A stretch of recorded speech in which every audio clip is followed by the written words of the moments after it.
What's going on, guys? Welcome back to my channel. I am here with my cousin Pat, who is visiting for the weekend, and we happen to go see Guy Ritchie's new film, The Gentleman. What is The Gentleman about? Since you're the guest of honor, I'll let you tell the people. I feel like you're dumping these plots on me. Okay, so here's what's up. The Gentleman is about this whole kind of thing where it's a crime boss who runs a marijuana, distribution. It's illegal over there right now. Hold on, let's rewind. Matthew McConaughey is running, he's this crime boss, he runs this marijuana industry, and then all this stuff starts happening to him, his business, he's making deals, then people seem to be going behind his back, attacking his businesses, chaos ensues, hilarity ensues, Charlie Hunnam's trying to clean this up.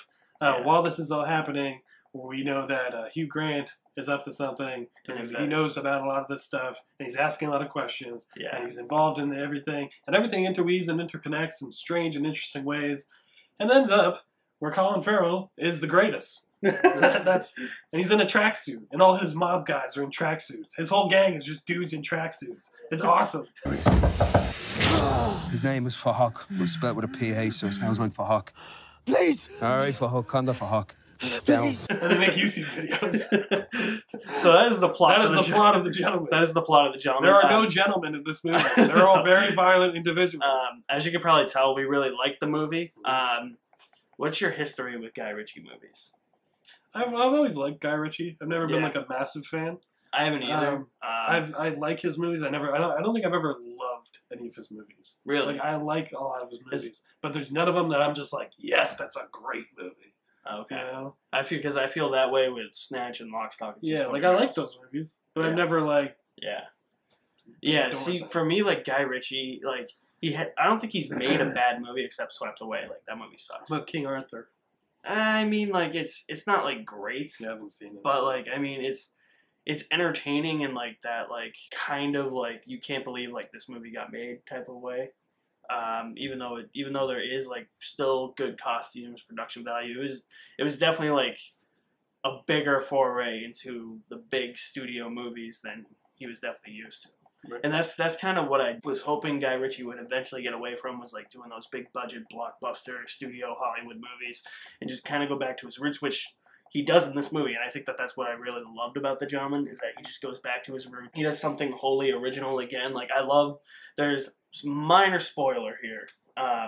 Just when Hugh Grant's like investigating everybody, like something that I thought was really clever with this movie is he's like, I'm investigating all of you, and my findings, I wrote them up in a screenplay that I'm going to try and sell, which I thought was brilliant. And then the movie kind of presents it to you in that way, yes. Which I thought was brilliant. I thought that, because see, that's why I actually do like Guy Ritchie as a filmmaker, because he's able to take unique things like that. He's able to come up with unique ideas and then put them on screen, and it's just like, wow, like I've never seen this before. I like Guy Ritchie, he's good. Yeah, this movie I thought was really good. Yeah, I thought it was really good too. Lots of good dark humor. Yes.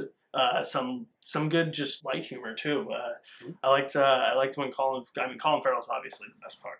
Yeah, I would say so. I thought Charlie Hunnam was really good. Yeah, Charlie Hunnam's really good too. He's really cool. I always thought the best part of the movie where it's like where Colin Farrell just has the guy tied up in the trunk. He's like, his name is Fuck, and it's with a PH, not an F.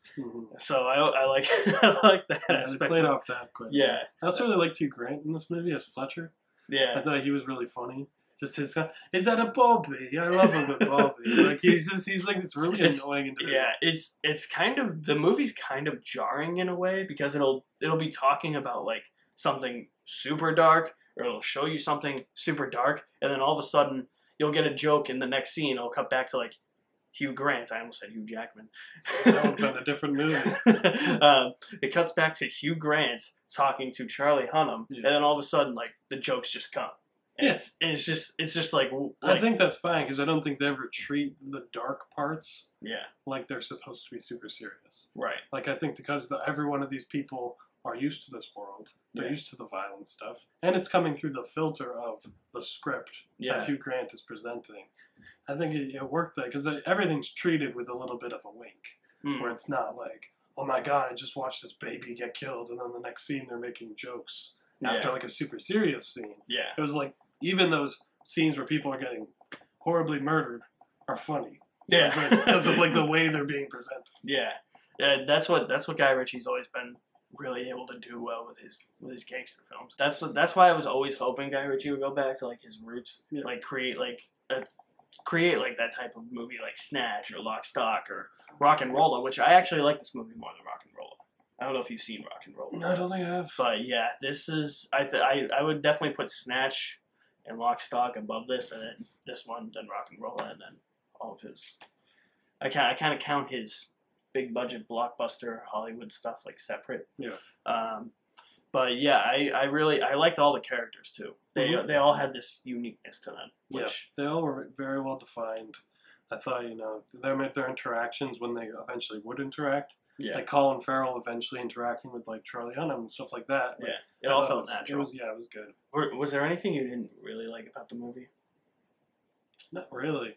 I enjoyed like the whole time. I enjoyed it the whole time. It was just there were some instances when they were cutting to like I wouldn't say there's like action scenes in the movie, but like when there's like some scenes of like people being chased or something, the camera's just kind of shaking all over the place. I didn't really like I don't know the actor, but the rich guy who's helping Matthew McConaughey, it seems. Like the guy that the glasses. Yeah. The way he talked was very distracting. It was weird, right? I don't know if it was I think it was the writing. Just the way he talked was like everything he said was like this really emphasis. It was just weird. It was just like, I'm a fish in a big pond, like that type of talk. Like, it was weird. Every time he spoke, I was like, "Stop it! You're making my skin crawl." Yeah, it was. I will say that was strange. Yeah. I wouldn't say that they're necessarily like action scenes, but the scenes where it does start to get a bit violent, I do think the camera does get a bit shaky. There might be a little bit of hyper editing in that part, in those parts rather, and that kind of took me out of the loop for a while. And then this is a movie you have to pay meticulous, close attention to. This is basically like any other Guy Ritchie gangster film. You can't casually watch this. Like, you casually watch this, you're gonna have no idea what's going on. I think a strength a movie has to have, if it's not trying to be like super brainy like this, is that you can be able to casually watch it and still know what's going on. Like, I could casually watch. Oh my god! I could casually watch Dracula Untold and still know what's going on. I mean, it's a pretty basic plot. Yeah, I know. I could casually watch like Apollo 13 and still know what's going on. But can you casually watch Aquaman? Yeah, and know what's going on. I think you could. It's five movies in one. I think with Aquaman you can get like the basis as to what's going on. Welcome to our Aquaman review. Exactly. I disagree. I didn't think it was that convoluted or that kind of even complex. I thought it was. I didn't think so either. It was kind of like pretty basic stuff. You're just seeing it from different perspectives at times. I didn't have any trouble. Yeah. I felt the same way.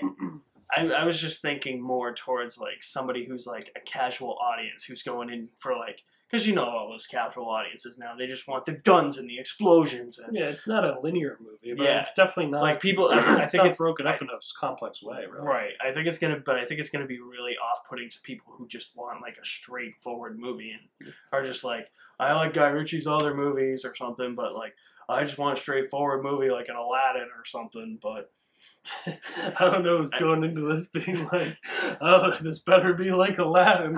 Exactly. Well, like, yeah, I know. But you know what I mean, though? Yeah. Like, kind of like the structure of it. Like, I think casual people would want this told in like a linear, type of way. I don't know. I disagree. Yeah. I think a lot of movies, Pulp Fiction was a world-renowned success, and that is much more split up than this movie. That's true. I do think that this is by far the best movie I've seen this year. Compared for like all the new releases. New releases, okay, because I've watched like 5-7 movies in the past like 48 hours, and one of them was Prisoners, so that was the best movie I've seen this year. This is pretty good though. No, I'm talking like new releases. Yeah, I enjoyed Bad Boys. Underwater was fine. Underwater was fine. The rest of them, get the hell out of theaters. But this is by far the best one. What would you give this for a letter grade? Give it a B. Going with a B. I'm going a little higher, actually. I would do my popcorn grade, but I'm going to stay consistent with you. I'm going to go with an A-. Oh, really? Yeah, I actually really enjoyed this. I think it's one of Guy Ritchie's better films. I just love how witty it is, how just Guy Ritchie feels a lot more confident in these type of movies than he does in the big budget blockbusters. Yeah. I like the latter. Like, I mean, I like the Sherlock Holmes movies too, but like, this is where he feels like he's the most like comfortable. You hear that, Guy Ritchie? Stay in your lane. Stay in your lane. Don't do anything different. Do what you're good at. And I'm like, and this is coming from somebody who has actually liked most of all his movies too. Yeah. Like except Swept Away. Just stay as you are, Guy Ritchie. Don't change. Yeah. I think I was just blown away as to like how much I actually liked this movie and compared it to the quality of all the other shit I've seen this year for new releases. So that's probably all what I've seen for new releases. That's probably it's the best new release I've seen this year. You take that to the bank. By far the best new release. So, but was it better than Aquaman? Yes, it was. Of course it was. That's all you need to know. Go see this movie. Yeah. The only thing this movie was missing was Jason Momoa going, "My man!" We don't miss that. That's all you need to know. Yeah. Better than Aquaman. Yeah. Better than Aquaman. Less water, though. If you're a water fan, I would recommend Aquaman. This focuses on the grass, not the water. The grass and the streets. Yeah. Aquaman is the beach of the... I said the beach of the sheets, but it's the beach and the seas. Okay, lighthouses. If you're into lighthouses, go watch The Lighthouse. I can't recommend. Watch The Lighthouse. It's a great movie. It's great. Aquaman, though, it's not great. I don't know how we got an Aquaman mentioned in a Guy Ritchie movie. Maybe Guy Ritchie is going to direct an Aquaman movie someday. Maybe we're trying to tell you that he's going to be directing Aquaman. He's going to direct Aquaman too? James Wan might leave the project. Yeah. And if he leaves, then if this is a big scoop, give us credit. Charlie Hunnam as Aquaman. I'm in that camp. All right, I'm there too. No, I'm cool with Momoa. Yeah, I like Momoa. I like Momoa. Anywho, The Gentleman is better than Aquaman. It's also better than every new release that's come out this year. But not Prisoners, which is about 6-7 years old. That he just saw for the first time. It was amazing. Watch Prisoners. He's just going to tell you to watch everything. Alita was solid. Creed 2 was good. Teenage Mutant Ninja Turtles Out of the Shadows is not better than The Gentleman, and it's not better than Aquaman. These are all the movies he has watched since he's been here. This vast collection of movies has given me a lot to watch. Yeah. The Gentleman was among the best. Yeah. That's all you need to know. And I think it's because... I said that's all you need to know like 3 different times. By the way, take a shot anytime he says that's all you need to know. You're going to get seriously hammered. It's true. Yeah. But yeah, The Gentleman. How about that Gentleman? That's all you need to know. That's all you need to know. It was good. It was good. Yeah, we really enjoyed it. Best new release of the year by far. I'm actually kind of hoping this makes my top 10 of the year. Yeah. It's number 1 right now on my top 10. My number 1 as well. Yeah. Yep. So... watch Prisoners. Yeah, so definitely watch Prisoners. Great movie. Where can they find you? In prison? No. On the seas? Not on the seas either, no. What is my handle? You can find me on Twitter at ThisPatGuy. Okay. All right. So that's the only place you can find me. Watch Aquaman. That's all you need to know. But watch The Gentleman first. That's all you need to know. You can find me at my official website. That link will be down below. All my social media accounts will be there as well. You guys are the best. Thank you for watching. My name is Alex Madden, and I'll see you at the movies somewhere. That's Pat. He'll see you at the movies somewhere as well. Maybe. Maybe not. That's all you need. That's all you need to know.